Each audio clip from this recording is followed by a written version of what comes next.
The honourable member for South Shore, St. Margaret's. Thank you, Mr. Speaker. I assume I have a few minutes left to speak on this important topic. And those who are tuning in here may be curious as to why we're debating a $400 million waste, a funneling of $400 million of taxpayer money to Liberal insiders own companies appointed by the Prime Minister. What could we done?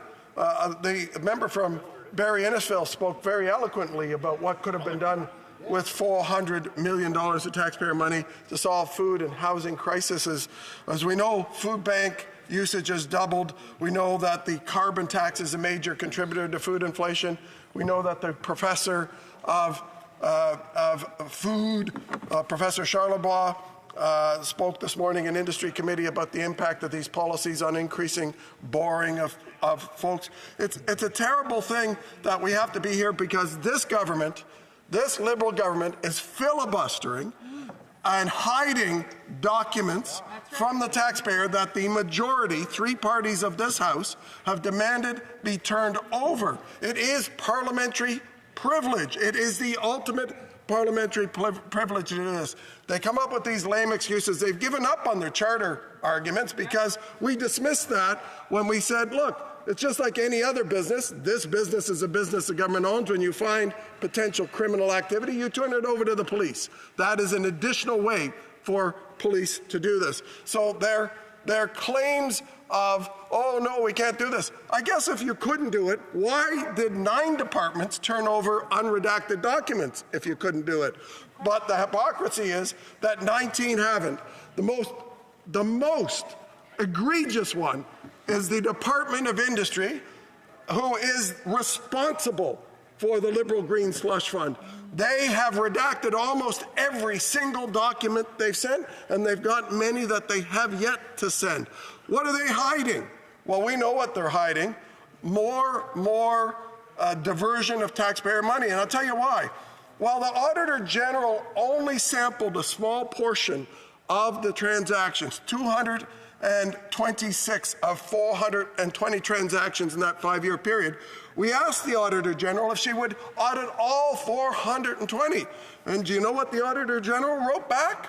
The Auditor General said, I don't need to, because my sample under accounting standards is statistically valid for all 420. That means that's over $700 million of the 836 under that period that would have gone to Liberal insiders. There has been no scandal bigger than this in terms of diversion of taxpayer money to insiders of the government in the history of this country when you're talking about $700 million. These Liberals have no shame while people are lining up 2 million people a month at food banks, over 2 million, growing every month, while people can't pay their mortgages and rent, while we have a carbon tax that they intend to quadruple that is driving the cost of everything up. They are insensitive to the pain of Canadians. They care nothing about the pain of Canadians. What they care about is covering up the funneling of hundreds of millions of dollars to Liberal insiders' companies while they enrich themselves while Canadians line up in food banks and record numbers. They're having their Marie-Antoinette moment. You know that one? Yeah. Let them eat cake? Well, we all know what happened to her. And all of this comes from when King Charles I defied Parliament. And Parliament's reign was supreme. And you know how it was supreme? King Charles lost his head over the issue of trying to say that the king, and in this case that's represented by the government, is superior and more important than Parliament. So why is it that they're doing this? When a majority of Canadians, represented by a majority of MPs in this House, have demanded this, and why the Prime Minister's personal office, the Privy Council office, said redact them, blank them out, contrary to the House. And contrary to the Privacy Act, which they used as the Privacy Act says if the House wants documents unredacted, they can get them. Why is it they don't want to do it? Because they're covering up their cronies and insiders and their corruption. And I believe when we left this last evening, the honourable member for South Shore St. Margaret's has 15 minutes remaining. The honourable member for South Shore St. Margaret's. Thank you, Mr. Speaker, and once again, happy birthday yesterday, +1. Always a happy day. So I normally would be pleased, and always pleased to rise in this place, even when it concerns a $400 million Liberal scandal. And for those who are watching and just tuning in, perhaps I could recap. We're in the 66th hour of a Liberal filibuster of refusing to provide documents to the House of Commons as demanded in June, voted on by a majority of members of Parliament representing a majority of Canadians into the $400 million scandal, $400 million identified by the Auditor General of the Liberal Green Slush Fund, where hand-picked directors of the Prime Minister funneled that money to companies they own. Now, just to give you some perspective, this Liberal filibuster began at the end of September.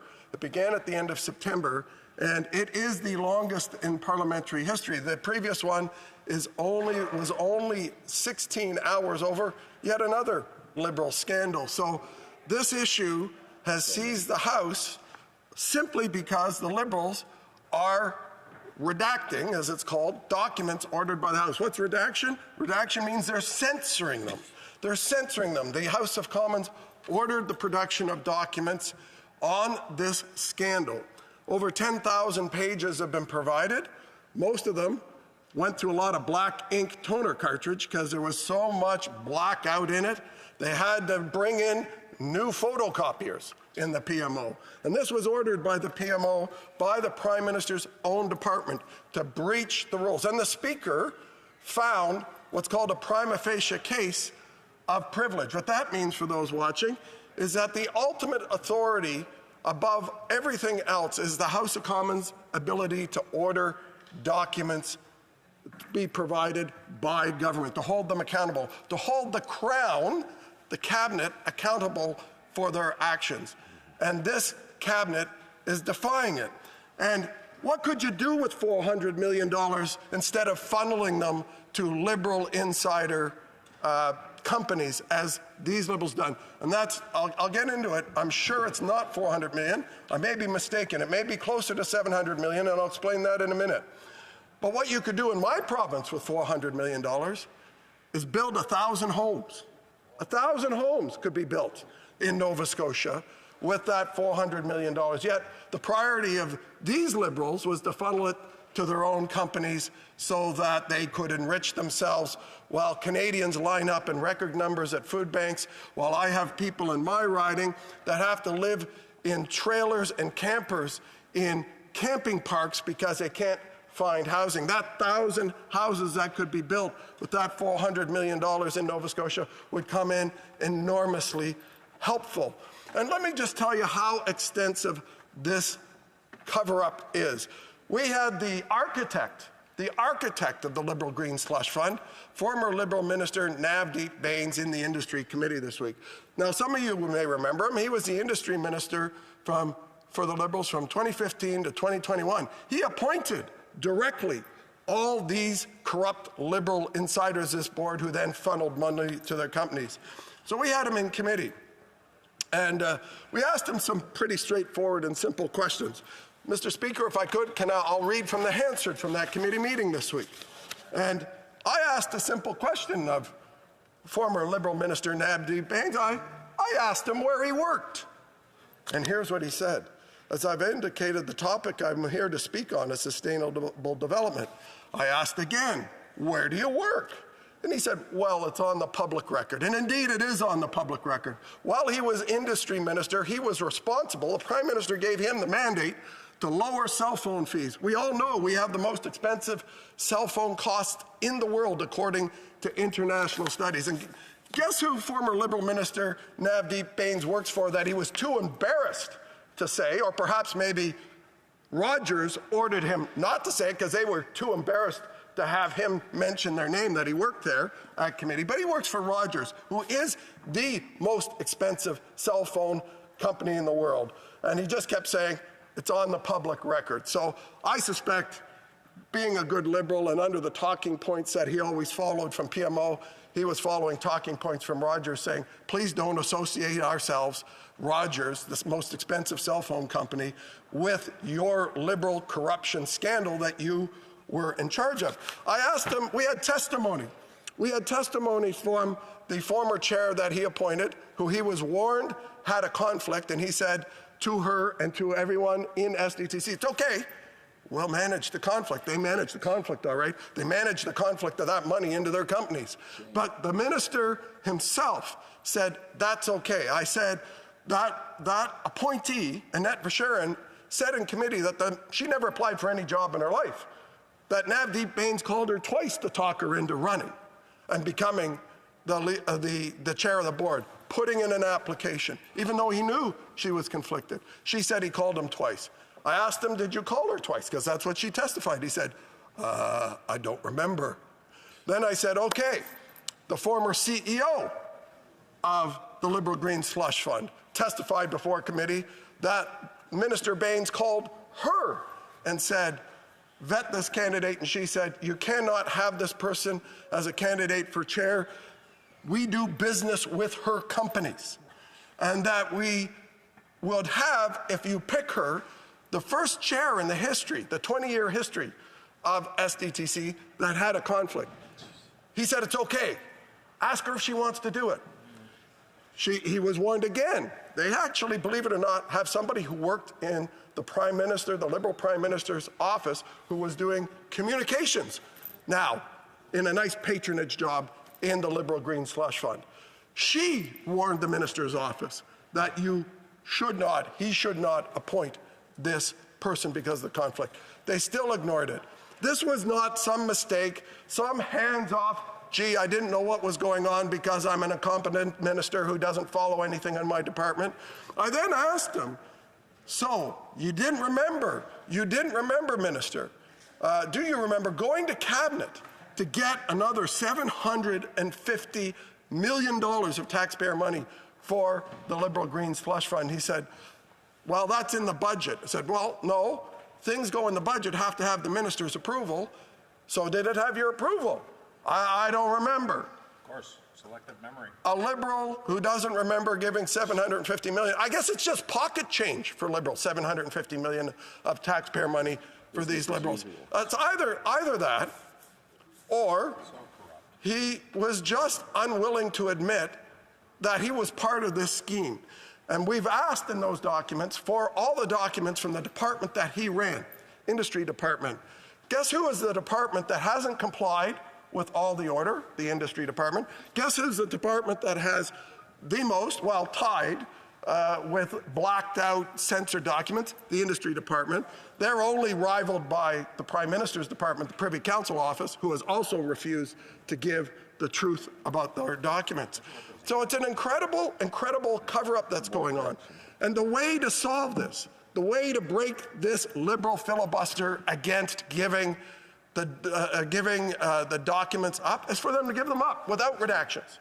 The easiest way for this House to get back to dealing with the issues that Canadians are concerned about, the cost, the doubling of housing costs, mortgages and rent, the doubling or tripling of the carbon tax that 61 cents a litre. Is everybody aware that they plan to increase the carbon tax to 61 cents a litre? I can just see the Liberals' campaign slogan now, re-elect us and we'll put your taxes up 61 cents a litre. I think it's a winner. Just ask Joe Clark how that worked out for him in 1980. So what we have here is a group of Liberals who are so desperate to cover up all of the emails between former Liberal Minister Navdeep Bains and the current industry minister who's been responsible for the Liberal Green Slush Fund for 45 months, that they're trying to hide those documents, that they would keep this House for 3 months, now, September, October, and now into November as of today, from getting to the business of actually dealing with the issues, or at least holding the government to account for their failure to deal with 2 million people a month going to food banks in Canada, with their tripling of the carbon tax, with their increasing the costs on food, with their massively unsuccessful housing decelerator funds that they have, spending billions of dollars to hire bureaucrats and not build a single house. We could get to those if the Liberals would stop filibustering and obey the House order of a democratically elected Parliament, as has been the case for over 400 years, that when the House asks for something, the government is compelled to give it. It must really be bad. It must really be bad for them to delay what they think is their priority legislation and to continue their filibuster at releasing the documents. And we all know that we'd like the House to get onto the plan of fixing the budget. You know, we have a Minister of Finance who's never met a target, ever. Neither did her predecessor, the former Minister, Bill No More, have never met a target. She said, okay, we're going to keep it. That minister said, we're going to keep it. We got to keep it to $40 billion deficit, as if that was some sort of challenge, to only spend $40 billion more than you take in taxes. But she couldn't even do that, this Minister of Finance. She's over by $8 billion already, and we're not even through the year. Imagine what it's going to be in the spring when the final numbers come in about the incompetence of the financial ability. But no, maybe that's why they're delaying the document release, so that they can't be held accountable for their incompetence on fixing the budget. Now let's talk about their inability to build the homes. They brag about the billions of dollars in their housing accelerator fund, which hasn't built a house. That's why I call it the decelerator fund. You know, in my province in Nova Scotia, they gave the minister for housing is from Nova Scotia.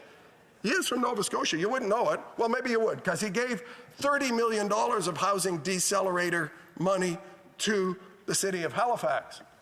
How many houses did it build? Zero. How many people did it hire? They hired 30 more urban planners to make sure that they could slow the housing process down. That's why it's the housing decelerator fund. But no, they're refusing to release the documents on the green slush fund so that they can't be held accountable for their ineptitude on housing. Now, crime, we know, has gone massively up. The city of Toronto, the large cities, and even in Nova Scotia, we're seeing massive theft of cars. People are being told by the Toronto police, just leave your keys by the door so they don't come in, and maybe harm you. Just let them take your car. That would be easier than us enforcing the law. What would be easier to ensure that this doesn't happen is to not let people who are charged with theft of automobiles out on bail that have been convicted time after time after time. The other slogan of this government, besides "we'll raise your taxes 61 cents a litre" in the election, will be "re-elect us so we can allow more criminals on the street." But they don't want us discussing those issues in the House, and that's why they are not releasing the documents. So stop the crime. Let's not forget about the tax, the tax that is putting the price of everything up, the carbon tax. That's right. We believe you should axe the tax, but this government doesn't want to be held accountable for that. Here's what happens. I used to work in retail. For 20 years I worked in retail, and I can tell you that when you buy a good from somebody who has to manufacture it, producing it takes a lot of energy. And when it takes a lot of energy, there's a carbon tax on it, which increases the price of buying that good. Now, one of the biggest things in a retailer, biggest costs in retail, is the cost to transport that good from where it was made to your stores. And guess what you have to use to transport it? Bicycles. Diesel, gas, bicycles. No, not sailboats, not bicycles. You can't put it back on the Minister of Environment's bicycles and truck a container of rum to Nova Scotia. It has to come by truck or by boat. And that fuel gets taxed. And when that fuel is taxed, it increases the price. And of course, when you operate 100 or 1,000 mass market retail stores across Canada, guess what your number one cost in that besides labor is? No, it's not rent. It's paying for the energy to operate that store. And because the energy costs are there, guess what gets taxed? The carbon tax gets on that. So when you tax the manufacturer or the grower, and you tax the transportation, and you tax the retailer, guess what happens? The price of everything goes up, and 84% of Canadians, according to Dalhousie, say food is the number one thing they've seen go up. So, Mr. Speaker, this Liberal filibuster could end and we could get on to dealing with these issues if the Liberals would stop covering up their green slush fund and release the unredacted, unblanked out documents.